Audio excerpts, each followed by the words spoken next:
Here we go. And you can see that the track is actually greasy as well. So there has been some rainfall. And the grid for the first race of the day, first of two for Micromax, is as follows. Gabriel Hofmann starts from pole position. Carlos Nees will be alongside on the front row. Arjen Kreling, Len Abbas round out row 2. Noah Janssen in the number 31. The current points leader coming into this round starts on 5th place and has alongside the number 55 of Tim Steiger. Niklas Casarino also suffering technical dramas as the wetsuits are on, plain to see, so they'll be running on wet tyres here as well because there is a little bit of spray coming from the back axles. Niklas Casarino was in second and towards the dying edges of the second heat yesterday, found that he would also end up retiring. We'll have Max Moore alongside. Christos Malakos also had technical dramas in the second heat, starts 9th. Leon Blaskowitz, Leopold Jouch and Juliana Marie Schultz rounds out the 12 strong. So the races for Micromax today will be 9 minutes plus an additional lap as opposed to the 7 that we had yesterday. And for juniors, it will be 11 minutes plus a lap. And for senior DD2 and DD2 Masters, it will be 14 minutes plus an additional lap.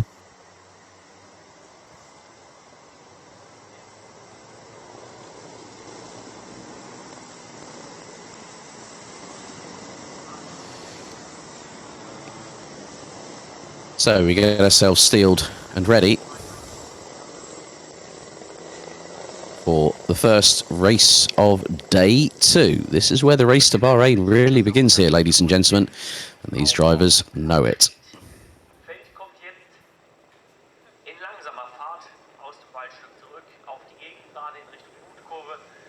So, a different caveat with regards to the racing conditions here in Kerpen.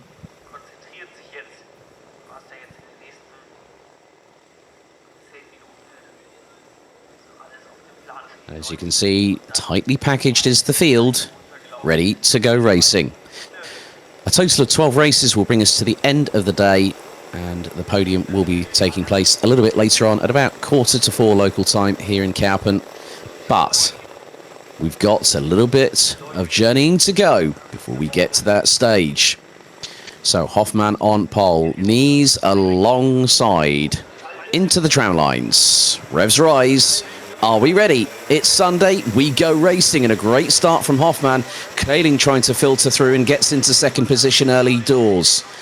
And Carlos Nees slots into 3rd place as Gabriel Hoffman, loses the back end. So does Carlos Nees. They are spinning like whirling tops off of turn number 2.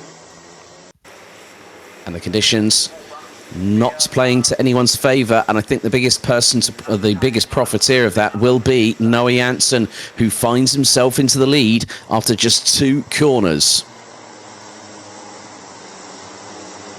There's Arjen Kreling, and that looks to be Niklas Casarino behind, and Casarino has got real good purchase and traction in the wet. Noah Janssen gets his head down to try and storm away. Casarino past Kreling to get into 2nd place. That looks to be Christos Malakos that has made his way up into 4th place. As they come through, these curbs are going to be slick, and you can see the different racing lines being taken by some of the drivers. There's been a little bit of a coming together, and one of which would have been, more than likely, Juliana Schultz, I think, and there was also another Praga chassis, possibly Max Moore may be involved. But at the moment, Noah Janssen leads from Niklas Casarino by just under 0.8 of a second. Arjen Kreling rounds out the top 3. Christos Malakos, Tim Steiger. It's like Gabriel Hoffman has made some inroads up into 9th place, maybe even make that 8th for the number 95. Through into the sweeping S-bends, some adverse camber here, and in tricky, slick conditions here on the circuit here at Kerpen, that can sometimes cause problems, and we've already seen that in the first opening corners of this race. 7 minutes and 8 seconds plus an additional lap still to go. Noah Janssen is probably grinning like the Cheshire Cat from Alice in Wonderland right now, because now he has a lead. But Nicolas Casarino is closing that gap. The gap was just under 0.8 of a second last time round as we're coming around the final corner to complete lap number 2. And Casarino has got the gap down to just under 0.6. And here comes the fight back from the likes of Gabriel Hoffmann, who's closing in on Len Abbas in the number 19 for 7th position. Some very different racing lines taken. Len Abbas looking around the outside of Leopold Jourg and gets up the inside through turn 3. Gabriel Hoffmann also looking to make a move up the order as well. 6 minutes and 20 still to go. And Casarino is closing on Janssen for the lead of race 1 here on Sunday.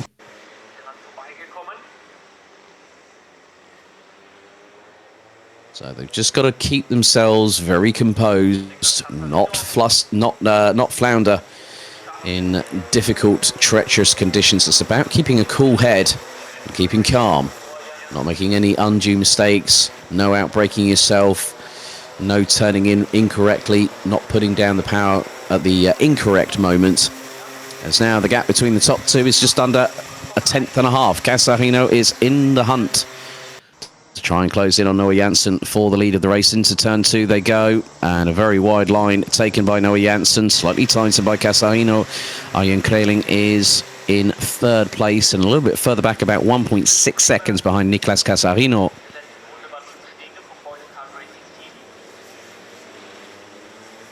So Gabriel Hoffmann has now made his way up into P5, having had that second turn spin, as Casarino wrestles with his steering and wrestles with trying to get past Noah Janssen. Janssen is staying on the defensive line thus far. And here comes Casarino. There's the sweet spot for the overtake. Up the inside goes the number 12 into the next left-hand sweeper, through into the chicane. So with just over 4 minutes and 50 remaining on the clock, Nicolas Casarino gets past Noah Janssen for the lead. Out of the final corner. Oh, that was a little bit heavy on the right foot from Nicolas Casarino. Nearly spat the back end out sideways to the right. Janssen back up the inside, or will he go for it through into turn 2? Not on that particular occasion. The way things are going, Casarino and Janssen still battling way over the lead, but Arjen Kreling looks to be closing that gap. Gabriel Hoffmann has improved in terms of lap time, has gotten up into 5th position, and the youngster in the 95 will be kicking himself after that undue mistake in the race. But to get it back up to 5th position with 3 minutes and 50 still to go, plus an additional lap, is no mean feat at all. Tim Steger looks to have had a bit of a difficult race thus far and has yet to cross the stripe for lap number 4 and may be out of the race. And that looks to be the case now, that Tim Steger will be retiring from the race. That's a real shame for the 55, who was up at the sharper end of the grid. Gabriel Hoffmann, in the meantime, has got past Christos Malakos for 4th place and now has to find 6.5 seconds in the next 3.25 minutes plus an additional lap. So give it 4.25 minutes to find 6.5 seconds. That is not going to be easy. Nicolas Casarino has started pulling away from Noah Janssen in the meantime. 0.831 seconds is the gap between 1st and 2nd position. And Casarino on lap 5 has set the fastest lap of this race, a 1 minute 4.817 second lap time around this 1.107 kilometre circuit. And there you see on your screens, ladies and gentlemen, there is the gap between the pairing. Leon Blazkowicz has gotten up into 10th position. Carlos Nees, who also went spinning at turn number 2 on the first lap, now up into 7th, having got past Leopold Jourg. And Noah Janssen is now 1.9 seconds behind Nicolas Casarino, who again sets the fastest lap.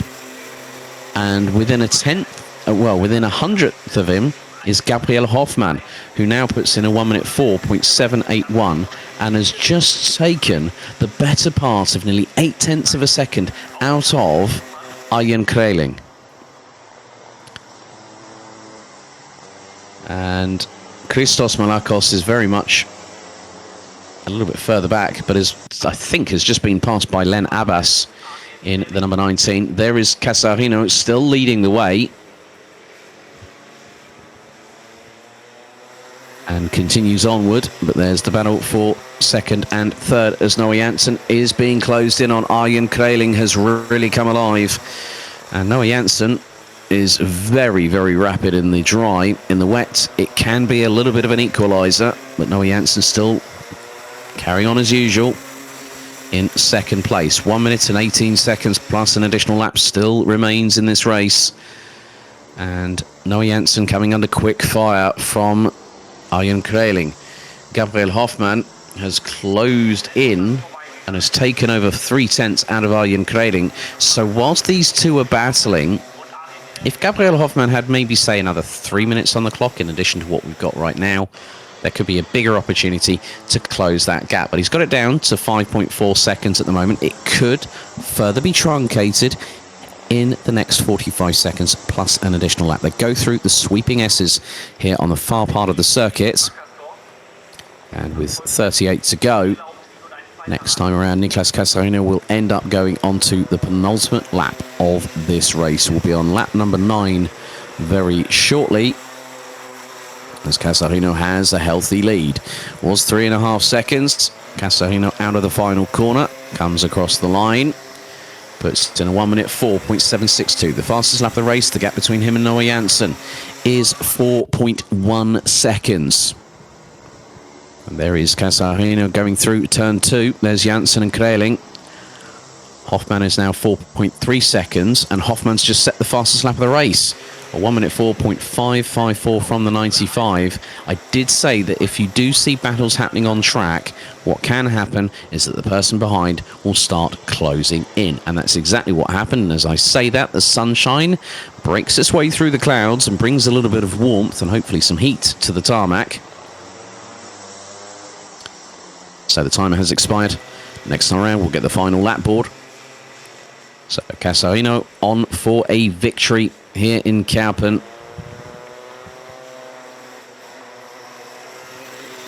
As Kreling will now get the de facto hurry-up sign of saying, well, you've got 1 lap left. If you want the second, you're going to have to go for it. Final lap board is out, and Nicolas Casarino is the first one to see it. Here's Arjen Kreling, goes a little bit wider coming out of the corner to get a bit more momentum carry, but finds himself just under 0.3 behind Noah Janssen, but is looking towards the inside going into turn 2. Won't attempt to go through on that particular occasion, but Noah Janssen, and he goes onto the mucky dirt around the outside. There are double waved yellows going into turn number 2. Now I wonder if there's been drama for Gabriel Hofmann on that particular occasion.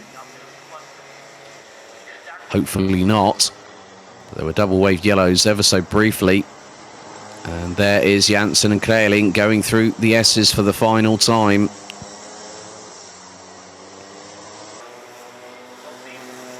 Kreling is winding up for a move, but I think it's going to be fast running out of time very, very shortly indeed. Gabriel Hofmann is about 3 seconds away from this battle, but very shortly we're going to see the checkered flag. There it is being brandished. Here we go, the first win of the day. It goes to Nicolas Casarino in the number 12, and he's absolutely beside himself with joy. Starts celebrating away. Wins by 5.752 seconds. Arjen Kreling pipped at the post by just over a 1/10 of a second. Gabriel Hofmann on the final lap of the race sets the fastest lap, a 1 minute 4.537, and got to within 2.2 seconds of Arjen Kreling. Len Abbas in 5th, Christos Malakos in 6th, ahead of Carlos Nees. Tim Steiger unfortunately retired on lap number 3. Leon Blaskowitz completes the top 8. Leopold Juch in 9th. And Jolina Marie Schultz rounds out the top 10. Max Moore will cross the line very shortly as well to complete the top 11. But it is Nicolas Casarino in the number 12 that wins race 1 for Micromax here on Sunday.